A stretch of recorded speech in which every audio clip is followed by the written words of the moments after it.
이 책은 뭐 요즘 PC하다라는 말이 있는데 여기서 PC에서 P도 떼고 그냥 커렉트니스한 책인 것 같아요. 그래서 이 책에 대해서는 뭐 저희가 관점을 세우기보다는 뭐 인상 깊었던 측면 이런 측면으로 해서 좀 그 본인의 감상 중심으로 오늘은 이야기를 좀 나눠보려고 합니다.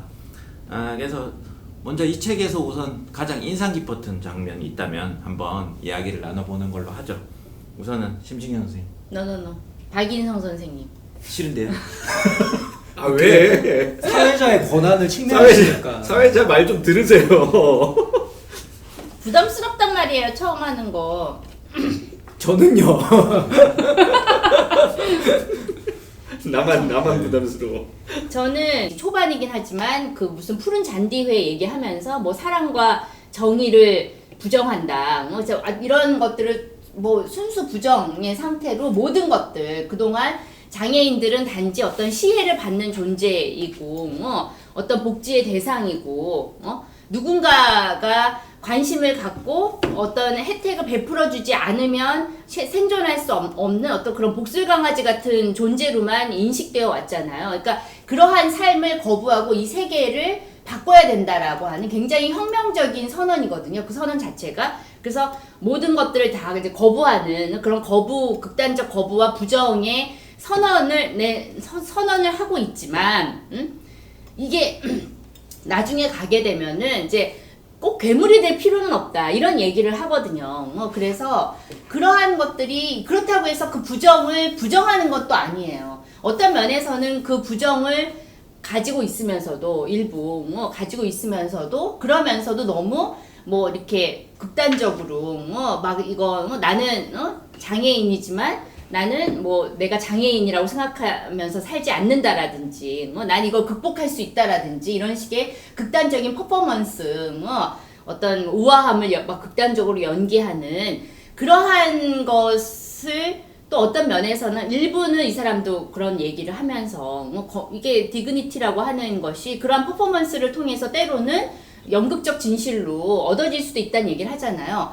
그러니까 이 모든 것들이 계속 아주 극단적인 부정도 있지만, 뭐 이것이 극단적으로만 부정되지 않는, 그러니까 뭐라고 얘기하지? 이 김원영이라고 하는 사람이 가지고 있는 그런 어떤 복합성을 그 오롯이 드러내는 그런 방식으로 이 어떤 장애학을 중심으로 한 어떤 인간 존재에 대한 실존을 굉장히 좀 이렇게 풍성하게, 다채롭게, 이렇게 끌고 가는 것 같아요. 그래서 이것이 되게 이제 성숙하다고 느껴지는 것이 단순히 모든 것들을 다 수긍하고 포용하고 뭐 이러한 것이 성숙이 아니라 어떤 것을 내가 부정하지만 그걸 끌어안을 수도 있는 거고 맨 마지막에는 그 자기 장애에 대한 얘기를 하면서도 어떻게 내가 이렇게 태어난 것에 대해서 내가 100% 이것을 인정할 수는 없고 수용할 수는 없지만 그럼에도 불구하고 내 책임은 아니니까 그렇지만 그럼에도 불구하고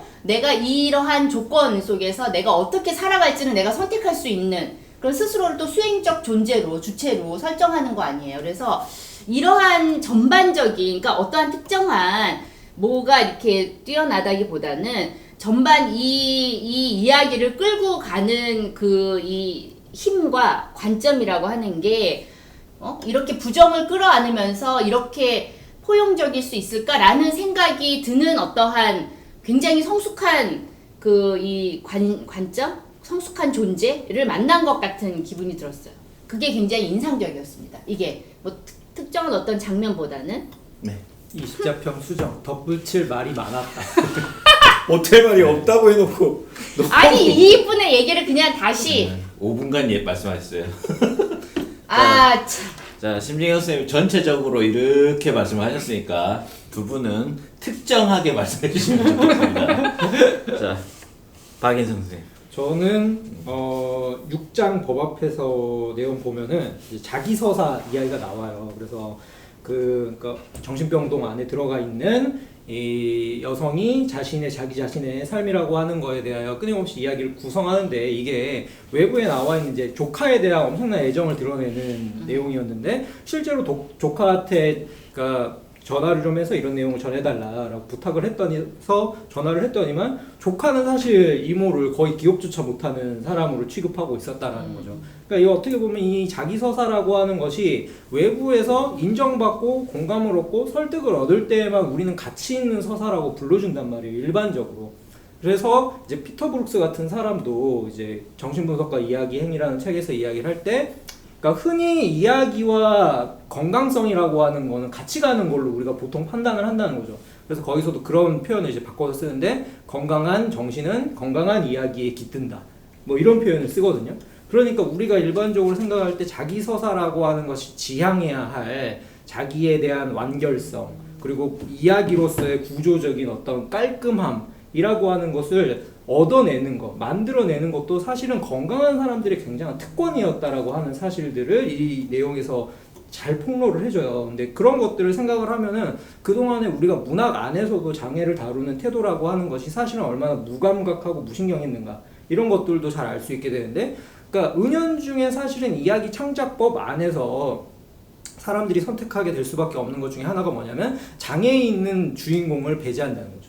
그러니까 인물이 장애를 가지게 되면은 이야기라고 하는 거를 원활하게 구성하기 어려워지기 때문에, 대표적인 이제 작품이 어떻게 보면은, 그러니까 정은걸 작가가 예전에 쓴 홍천기라고 하는 그 작품이 있었는데, 이 소설에서 대표적으로 남자 주인공이 거기에서도 다리에 장애가 있어가지고 거의 그러니까 혼자서는 돌아다니기, 시각장애, 죄송합니다. 그러니까 시각에 장애가 있어서 혼자서는 사실상 움직일 수 없는 인물로 나와요. 그러다 보니까 끊임없이 어떻게 보면 옆에서 보조하는 인물이 같이 움직여야 되는 거고, 일반적인 로맨스에서 남녀 주인공이 자발적으로 만나서 서로 간에 어떻게 보면 비밀스러운 시공간을 창출해서 감정을 공유하는 게 되게 일반적인 로맨스의 기법이라면, 여기에서는 이 남성은 그렇게 자발적으로 자기가 먼저 찾아가서 그런 시공간을 만들 수 없다라고 하는 거. 그러니까 어떻게 보면 로맨스 서사에서조차도 장애가 있는 인물은 배제가 될 수밖에 없는 그런 이야기 논리 같은 것들이 은연중에 우리에게 일반화되어 왔었다라는 거죠.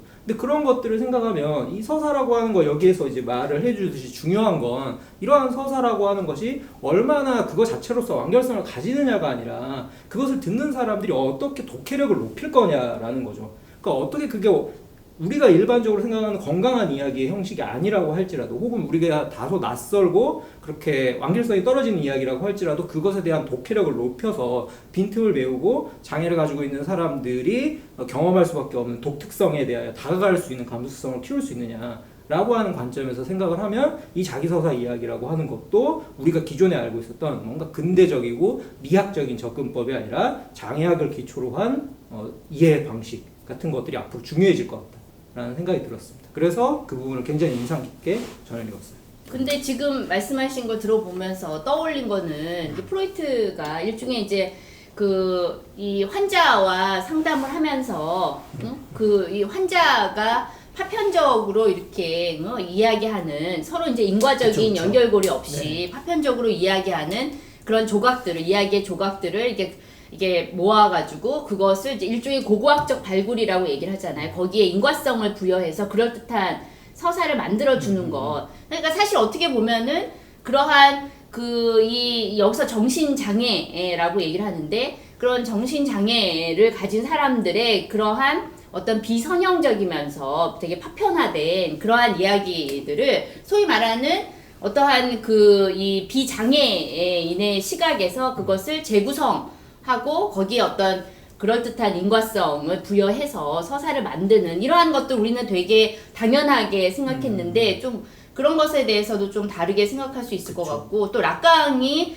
또 이제 어떤, 그런데 또 다른 측면에서 비선형적인 서사가 있잖아요. 불규칙하고. 근데 그러한 것들은 또 이 정신 장애인들의 어떤 그 글쓰기나 이런 것들을 또 락강이 가져와가지고 그걸 가지고서는 또 어떠한 이제 그 새로운 낯설게 하기에 그런 서사를 또 제공하기도 하고, 어떻게 보면은 여기에서도 얘기한 것처럼 자기의 결핍이나 결함이라고 하는 것이 착취당하지 않도록 하려는 어떠한 그 자기 존엄이라고 하는, 인간의 존엄이라고 하는 것이 그런 상황에서 이제 지켜져야 되는 건데, 어떻게 보면 그러한 그들의 이야기를 단지 어떠한 그 구멍을 메우거나 아니면 이제 그것을 이렇게 착취하거나 전유하고 그래서 전유하거나 이제 그런 방식이 아닌 어떤 그들의 서사에 예, 우리가 어떻게 이제 그 들여다볼 수 있는지 귀를 기울일 거냐. 예, 그런 거를 좀 더 고민을 해야 될 것 같다는 생각이 드네요. 그러니까 이 책에서 이야기하는 공저자라는 개념, 그러니까 네. 결국에는 그 이야기는 어떤 장애를 가지고 있거나 약자들이 만들어가야 하는 이야기라고 하는 거는 단독적으로는 쓰기 어려운 이야기들일 수도 있는데, 그러니까 공저자가 근데 된다라고 하는 게 거기에 이제 분석 상담가나 아니면 어떤 해석자로 들어가가지고 나는 너의 이야기가 불완전하기 때문에 내가 정확하게 해석해줄게 이런 태도가 아니라는 거죠. 오히려 거기에 대하여 더 귀를 기울여주고 이 사람들만이 처해 있는 상황과 발음 이상하네요.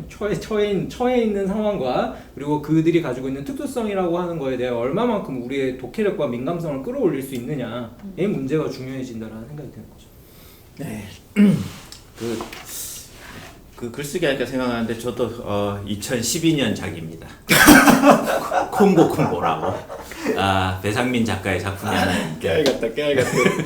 갑자기 경계성 지적 장애인을 제가 주인공을 내세워가지고 써봤는데 굉장히 힘들었던 기억이 납니다. 왜냐하면 제가 그 입장이 돼본 적이 없어가지고 그걸 상상으로 채우려니까 그 주인공의 행동 원리를 제가 잘 모르겠더라고요.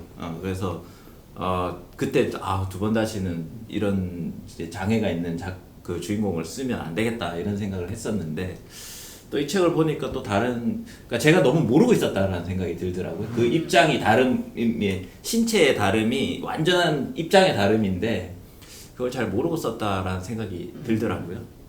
더 노력하십시오. 네. 뭐 이렇게 그래서 뜬금없이 질책을 봐요. 훈장질이야 훈장질. 자, 앞에 두 분 말씀 너무 길어가지고 이제야 박건희 선생님의 수고하셨습니다. 예. 저는 이 책 읽는 내내 제 가까운 친지 한 명이 생각났어요. 제 가까운 친지 중에 한 분이 제가 어렸을 때 돌아가셨는데 저를 이제 키우다시피 한 이모예요. 이모인데 이제 이 김원영 변호사 같이 그 장애가 있었어요. 어렸을 때 이제 보통 소아마비라고 많이 불렀는데 옛날에는 이제 골 형성 장애죠 일종의. 그래서 다리를 못 써서 휠체어를 타고 다니시진 않았고 목발을 짚고 다니셨거든요. 근데 이제 사회활동을 못 하시니까 집에서 술을 놨어요. 술을 놔서 그거를 이제 완성을 하면 가져가서 팔고 목발 짚고 이제 그 병풍이나 이런 그 액자를 들고 와서 이제 화랑 같은데 파는 거죠. 그런 걸로 이제 먹고 살고 어쨌든 집안에서는 계속 제가 병신이 돼가지고 저렇다는 식으로 약간 쉬쉬하는 그런 존재였지만 제가 아는 그 이모는 굉장히 똑똑하고 굉장히 사실은 어린 마음에 되게 까칠한 이모였거든요.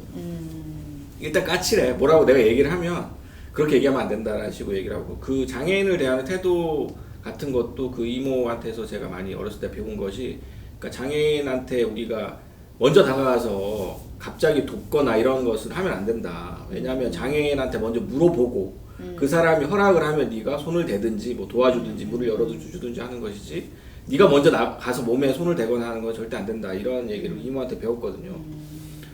그런 방식으로 장애인을 대상화해서 혹은 도움을 받는 존재로만 딱 박제시켜버리는 관점에 대해서 어렸을 때부터 굉장히 그런 교육을 많이 받았어요. 그렇게 하면 안 된다라고. 근데 그 이모가 이제 사실은 몸이 계속 안 좋다 보니까 결국은 40대 넘기지 못하고 먼저 세상을 떠났는데 되게 많이 울었어요. 어렸을 때 친했던 이모였기 때문에. 근데 그 이모 생각이 많이 났어요. 그리고 그 이모 생각을 하면서 가장 많이 났던 게 여기 앞부분에 나오는 그 존엄의 퍼포먼스, 품격을 받는 퍼포먼스 이렇게 나오는 것이 있는데 여기서 이제 그 김원영 변호사와 자기 친구가 그 나누는 대화 같은 게 나오거든요. 그러니까 친구들이 이제 여름이 돼가지고 막 그 물놀이 하러 갈 때 친구들이 다 놀러 가버렸을 때 친구 하나가 나와가지고 나는 물놀이 싫어. 그러면서 이제 김원영 변호사랑 같이 놀아주겠다는 그런 이제 의사표시를 했는데 그 친구도 속으로는 가고 싶은데 이제 그렇게 얘기를 한 거죠. 근데 김원영 씨는 이제 쟤도 가고 싶을 텐데 나한테 일부러 이렇게 배려해서 얘기해 주는 걸 하면서 이제 짐짓 모른 척하고 가라, 놀러 가라, 괜찮다, 이런 식으로 얘기를 하고 그 친구는 계속 안 가겠다고 뻗대다가 이제 본인이 가면서 이제 집에 있던 만화책을 던져주면서 만화책 재밌다고 보라고 이제 하는. 그거 얘기해야지. 나 피부 관리해야 돼. 피부 관리 안 가겠다는 피부 관리 얘기도 하고 이제 그런 방식으로 서로 주고받는 하지만 진실을 알고 있는 상태에서 서로 배려와 존엄을 지켜주는 방식으로 왔다 갔다 하는 그런 그 퍼포먼스 같은 이제 이야기가 나오는데 그런 것들이 사실은 굉장히 깊은 차원의 성찰이라고 생각을 하거든요. 그래서 그런 부분들이 사실 장애인을 우리가 바라볼 때 가져야 될 중요한 관점이라고 생각을 해요. 그러니까 아까 방금 이제 박연아 선생님이나 심연 선생님도 말씀하셨듯이 사실은 서로 주고받는 혹은 공저자로서의 관점 이런 것들이 사실 우리가 이 책을 읽으면서 가장 이제 좀 배워야 될 부분이 아니었나. 그리고 제가 개인적으로도 굉장히 좀 감동적으로 느꼈던 그리고 제 개인적인 체험과도 같이 느꼈던 부분이었습니다. 그러니까 이런 걸 보면은 사실 이게 소설적 진실이라고 하는 게 이런 걸 수 있겠다. 그러니까 우리가 아주 대중적으로는 그냥 어머니는 짜장면이 싫다고 하셨어. 그거 아니에요. 그러니까는 나는 괜찮으니까 너 먹어 하면서 그냥 양보지심만이 아니라 난 짜장면 싫어라는 식의 짐짓 그거 서로 알면서도 그것을 연극적으로 이게 그 가난하고 뭔가 이거를 이제 뭐 잘 많이 먹을 수 없는 그런 상황을 이렇게 짐짓 덮는 거 아니에요. 근데 그러한 어떤 그 퍼포먼스가 연극적인 어떤 그런 것들이 때로는 우리에게 소설적 진실을 이렇게 전달해 줄 수도 있다는 거죠. 그래서 그런 부분들이 그러니까 삶에서 어떻게 누군가를 막 대놓고 티나게 배려하는 마치 의전해서 장애인들 막 목욕을 시키면서 정치인들이 그 사진을 찍히고 그러한 방식의 배려가 아니라 그렇죠. 네, 짐짓 모른 채 하는 그런 식의 배려고 여기에서도 뭐 이렇게 뭐 누가 이제 카페에 장애인이 이제 바로 뒤따라 나오는 어떤 휠체어를 탄 사람이 있으면 앞에 나간 대학생이 그냥 문을 열어두고 근데 그거에 대해서 뭐 이쪽으로 오세요 뭐 이런 식의 호들갑스러운 배려가 아니라 그냥 짐짓 모른 척하는 그런 식의 배려에 대한 얘기들을 하고 있잖아요. 그래서 그런 것들이 어떤 면에서는 서로 다 알지만 너무 적나라하게 까발리는 것보다는 때로는 그것을 이렇게 짐짓 모른 채 하면서 덮는 그런 것들이 우리한테 이런 어떤 진정성이라고 하는 걸 줄 수 있겠다. 또 하나 인상적이었던 거는 이제 품격이라는 말하고 존엄이라는 말을 대비시켜서 그쵸. 얘기하는 부분들도 사실은 인상적이었던 게 우리가 보통 무엇의 품격, 남자의 품격 이런 말을 많이 쓰는데 그 품격이라는 말이 결국은 우열을 가르는 말이다. 반면에 존엄이라는 말은 최고 존엄이라고 여기서 나오지만 최고 존엄이라는 말은 성립할 수 없다. 왜냐하면 모든 사람들이 존재가 존엄하기 때문에 그것을 등급을 매기는 말로서의 존엄은 성립될 수가 없다. 그래서 이제 존엄이라는 말을 품격이라는 말 대신에 써야 된다라는 이야기를 하거든요. 저는 이게 되게 중요한 이야기라고 생각을 해요. 사실 우리가 어떤 사람을 배려하고 존중할 때 그 사람이 이쁘거나 사회적 지위가 높거나 아니면 성취가 되게 뛰어난 사람이어서 존중을 하는 그래서 존중해야 된다라고 보통 생각을 많이 하거든요. 사실 그게 정확히 말하면 능력주의적인 사고방식이에요. 근데 저는 그 능력주의적인 사고방식이 곧장 이어지는 것이 바로 인종주의적인 차별이라고 생각을 하거든요. 능력에 따라서 차별을 하다 보면 존재에 대해서 차별을 할 수밖에 없어요. 너는 추하고 못생겼고 혹은 장애를 갖고 태어났으니까 그럼 너는 세상에 사라져도 되지 않나? 그게 결국 우생학이잖아요. 그런 것이 결국 나치즘으로 이어지는 거거든요. 그래서 능력주의라는 것이 얼핏 굉장히 공정한 사고방식 같지만 사실은 굉장히 어떻게 보면 참혹하고 잔인한 사고방식이에요. 사람을 능력을 가지고 혹은 외모를 가지고 매력을 가지고 판단하고 거기에 따라 존재 서열을 매기는 거니까. 근데 그런 사고방식에 대한 근본적인 문제 의식이 바로 존엄이라는 말 속에 들어있고 여기도 나오지만 이 존엄이란 말이 원래 이제 그 디그니타스라는 이제 라틴어 어원을 갖고 있는데 이게 원래는 이제 등급이라는 의미가 있었지만 사실은 나중에 칸트에 의해서 이게 보편성을 띠게 됐다라는 얘기가 나오는데 결국 그것이 인간의 근대가 이룩해낸 가장 뛰어난 성취 중에 하나가 사실은 인간 보편의 어떤 존재로서의 평등성이라고 생각을 하거든요. 근데 그 평등성이라는 게 보통 우리는 정상적인 사람들, 평균적인 사람들의 평등에는 이르렀지만 비정상이라고 우리가 흔히 알고 있는 사람들, 퀴어한 사람들, 그리고 장애를 가진 사람들, 이런 사람들 혹은 지적 장애를 가진 사람들 이런 사람들에 대한 평등까지는 아직 이르지 못했기 때문에 사실 이런 얘기들이 굉장히 레디컬한 사회적 의미를 갖게 되는 거라고 생각합니다.